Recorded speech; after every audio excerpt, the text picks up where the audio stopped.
Hello guys, welcome to Career Media once again. My name is Gulshan Jha. Friends,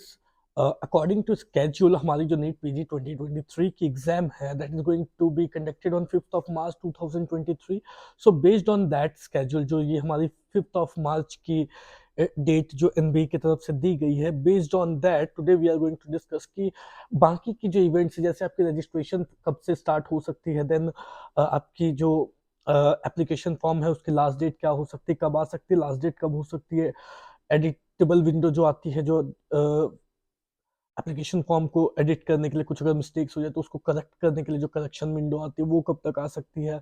आपकी admit card कब तक आ सकती है, जो दैट इज जो सीरीज ऑफ इवेंट्स हैं उनकी टेंटेटिव डेट जो है, टाइमिंग वो क्या रह सकती है, that is actually we are going to discuss on this video. और कुछ इंपॉर्टेंट फॉर्म्स भी हैं जो नीट पीजी फॉर्म्स पर ही डिपेंडेंट नहीं होते हैं, सो उन फॉर्म्स के बारे में भी थोड़ा सा देख लेंगे कि कौन कौन से फॉर्म्स हैं जो पहले निकल जाते हैं, जो जिनके बारे में आपको रेगुलर चेक करते रहना है if you want to apply for those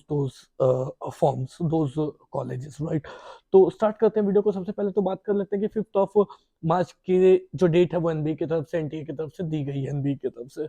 कि 5th of March 2023 को 2023 की नीट पीजी कंडक्ट होने वाली है। सो बेस्ड ऑन दैट अगर हम देखें तो हमारी जो एप्लीकेशन फॉर्म है वो most probably third week of December में आ सकती है। दिसंबर के थर्ड वीक में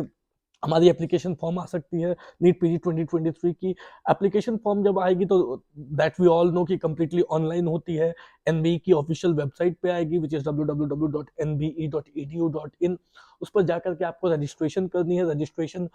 करके फिर आपको एप्लीकेशन फॉर्म भरनी है। मतलब जो एप्लीकेशन की जो प्रोसेस होते हैं that is been divided into two parts, दो पार्ट में डिवाइडेड। पहली है registration in which you have to create your login ID password, और फिर उसके बाद जब आप लॉगिन आईडी पासवर्ड क्रिएट कर लोगे तो लॉगिन करने के बाद separate form will get open, जो आपकी रजिस्ट्रेशन, जो आपकी एप्लीकेशन फॉर्म होगी। उसके बाद जो सेकंड स्टेप होगी वो आपको एप्लीकेशन फॉर्म फिलअप करनी है, एंड एप्लीकेशन फॉर्म फिलअप करने के बाद जो है वो आपको एप्लीकेशन फीस सबमिट करनी है। दैट इज कुछ अमाउंट, कुछ चार्जेस लगते हैं एप्लीकेशन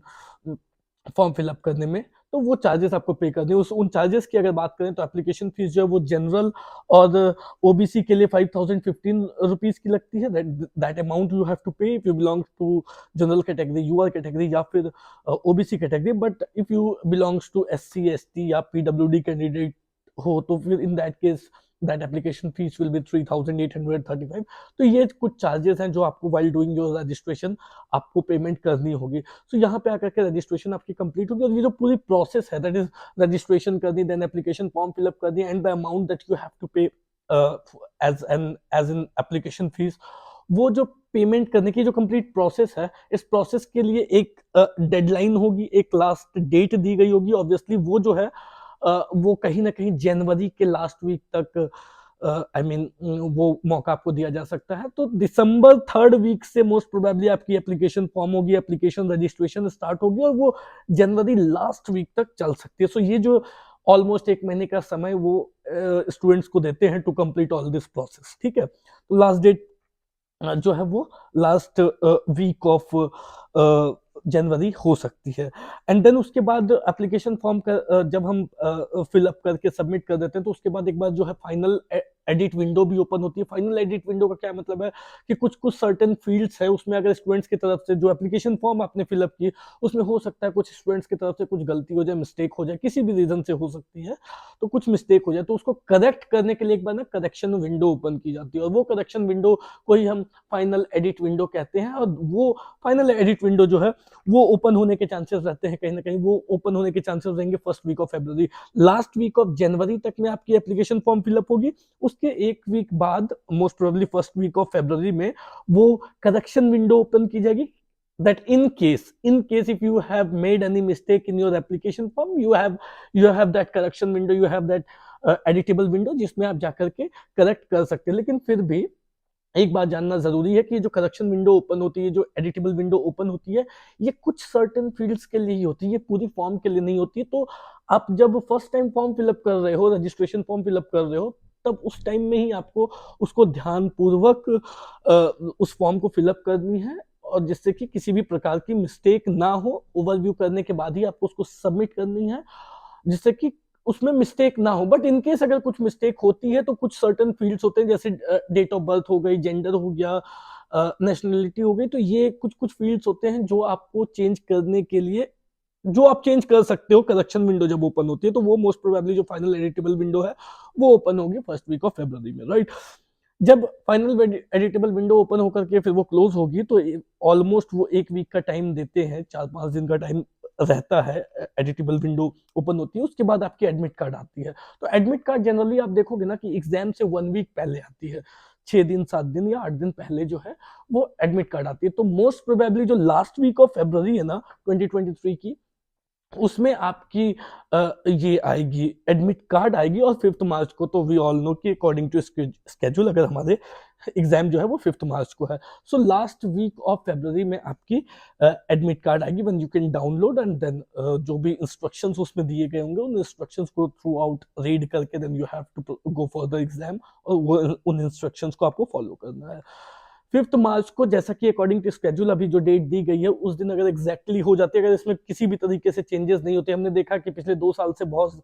ज्यादा चेंजेस हो रहे हैं स्केड्यूल में, पोस्टपोन्ड हो रही है एग्जाम, कोई रीजंस तो वी हैव दैट रीजंस कि हाँ कभी कोविड रही, कोविड की वजह से वो पोस्टपोन हुई, कभी कुछ कोर्ट केसेस हो गए, टाइम कम मिला स्टूडेंट को तो लास्ट ईयर उस वजह से पोस्टपोन हो गई थी। तो अगर इस साल वो 2023 की एग्जाम अकॉर्डिंग टू स्केड्यूल, जो स्केड्यूल की 5 मार्च की डेट दी गई है उसी टाइम में अगर होती है तो तो आपकी जो रिजल्ट होगी वो प्रोबेबली जो है वो मार्च के 3rd वीक में आ जाएगी, क्योंकि जब भी एग्जाम होती है ना तो they take almost 15 to 17 days for publishing of the result. तो आप मान के चलो कि 5 मार्च को अगर एग्जाम हो जाती है, ऑन टाइम अगर होती है, मोस्ट प्रोबेबली 22nd 23rd तक जो है मार्च में वो आपके रिजल्ट आ जाएगी। सो you can say in 3rd week of March you can expect your NEET PG 2023 result. About next मैं एक चीज कहना चाहता हूँ, वी ऑल, अब मुझे लगता है आप लोगों को ये बात पता होगी कि नेक्स्ट 2023 में नहीं होने वाली है, उसके चांसेस, उसके प्रोबेबिलिटी बहुत कम है, नहीं ही होगी ये अभी कहना थोड़ी सी और जल्दबाजी होगी। बट अकॉर्डिंग टू जो भी डेटा निकल के आ रही है, जो भी न्यूज आ रही है और जो भी स्टेटमेंट्स आ रहे हैं अथॉरिटीज की तरफ से, तो नेक्स्ट 2023 होने के बहुत कम चांसेस हैं। नेक्स्ट जो है वो अब 2024 में ही होगी, वो ऑलमोस्ट ऑलमोस्ट कंफर्म्ड है। सो जो स्टूडेंट ये सोच रहे हैं कि 2023 में नेक्स्ट होगी, तो ऐसा होना थोड़ा मुश्किल है, राइट। तो एक बार जब रिजल्ट आ जाएगी आपकी, that can about to come in 3rd week of March, तो उसके बाद आप एक्सपेक्ट कर सकते हो कि अप्रैल से आपकी जो है काउंसलिंग वो भी स्टार्ट हो जाएगी, उसमें फिर कॉलेज मिलेगी। अच्छा, इन सब के बीच में कुछ कुछ फॉर्म्स है ना जो अलग से निकलते, जो जो देखो जनरली क्या होता है कि काउंसलिंग की फॉर्म्स जो है वो नीट पीजी एग्जाम होने के बाद जब काउंसलिंग स्टार्ट होती है तभी वो स्टेट्स के फॉर्म निकलते हैं जनरली, जनरल केसेस में। बट कुछ कुछ फॉर्म्स है ना जो उससे पहले भी निकल जाते हैं। So if you are targeting all दो कॉलेजेस, अगर आप उन कॉलेजेस में एडमिशन लेने को टारगेट कर रहे हो तो आपको इनकी ऑफिशियल वेबसाइट पे रेगुलर चेक करते रहना होगा, क्योंकि ये फॉर्म्स भी कभी भी आ सकती है। जैसे कि सीएमसी वेलोर की फॉर्म, अब सीएमसी वेलोर की फॉर्म को किस तरीके से फिलअप किया जाता है कि पहले उसकी एक सेपरेट फॉर्म आती है, वो आपको फिलअप करनी होती है, उसके बाद फिर और ये नीट पीजी एग्जाम के बाद तमिलनाडु की फॉर्म आती है, फिर आप तमिलनाडु का फॉर्म फिलअप करते हो, then only you can become eligible for CMC Vellore. तो सीएमसी वेलोर की 2 स्टेप है, वो दोनों स्टेप आपको फुलफिल करनी होती है। फर्स्ट स्टेप क्या है कि एक अलग से सीएमसी वेलोर की फॉर्म आएगी, वो अभी कभी भी आ सकती है, वो नीट पीजी के एप्लीकेशन फॉर्म पे डिपेंडेंट नहीं रहती कि मतलब नीट पीजी जो एप्लीकेशन फॉर्म होगी उसके बाद आएगी, ऐसा नहीं होता, उससे पहले ही आ जाती है। तो आप अगर सीएमसी वेलोर को टारगेट कर रहे हो तो आपको उस फॉर्म की फर्स्ट स्टेप जो है वो अभी कभी भी निकल सकती है, आप एक्सपेक्ट कर सकते हो वो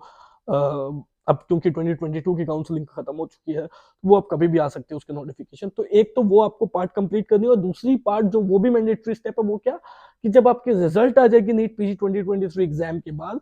और जब काउंसलिंग स्टार्ट होगी तो तमिलनाडु की फॉर्म आएगी, वो तमिलनाडु की फॉर्म आपको फिलअप करनी होगी, जो इसकी दूसरी स्टेप होगी, और दोनों ही स्टेप मैंडेटरी होगी if you want to make yourself eligible for CMC Vellore. Similarly आप केरला की जो फॉर्म है वो भी, केरला की भी फॉर्म इसी तरीके से आती है कि वो पहले एक बार आ जाती है। So if you belongs to Kerala, हालांकि पीजी में केरला एक क्लोज स्टेट है, नॉन डोमिसाइल स्टूडेंट एलिजिबल नहीं होते, so this message is only for the domicile student कि केरला के लिए आपकी जो फॉर्म है वो पहले ही आ जाती है। So you have to keep visiting on its website कि कब इसकी फॉर्म आ रही है to fill up the KEM form, ठीक है। और एक फॉर्म है जो कि इंद्रप्रस्थ यूनिवर्सिटी की आती है, वो भी फॉर्म थोड़ी कभी पहले आ जाती है। सो ये 3 फॉर्म्स जो हैं वो नीट पीजी एप्लीकेशन फॉर्म के ऊपर डिपेंडेंट नहीं होते, वो कभी भी आ सकते हैं। तो आप अगर इन तीनों फॉर्म्स को टारगेट कर रहे हो, इन तीनों के कॉलेजेस को में एडमिशन लेना चाहते हो, you want to make yourself eligible for these 3 colleges, तो आपको इनकी वेबसाइट पे रेगुलर चेक करते रहना होगा। हालांकि जब इनकी फॉर्म्स निकलेगी, I definitely make videos on that, उस पर मैं वीडियोस जरूर बनाऊंगा। So if you want to get information from our video, तो आप चैनल को सब्सक्राइब कर लो, जिससे कि जब मैं ये वीडियोस बनाऊं, इनकी फॉर्म्स आए, मैं वीडियोस बनाऊंगा, तो डेफिनेटली आपको मिल ही जाएगी, अगर आप चैनल को सब्सक्राइब और नोटिफाई करके रखोगे तो ये चीजें थी जो आई होप कि आपको जो है ध्यान में रखनी चाहिए। That's all for today guys. अगर कोई भी डाउट हो, क्वेरी हो, तो दिए गए नंबर पे कॉल कर सकते हैं। That's all for today, thank you so much.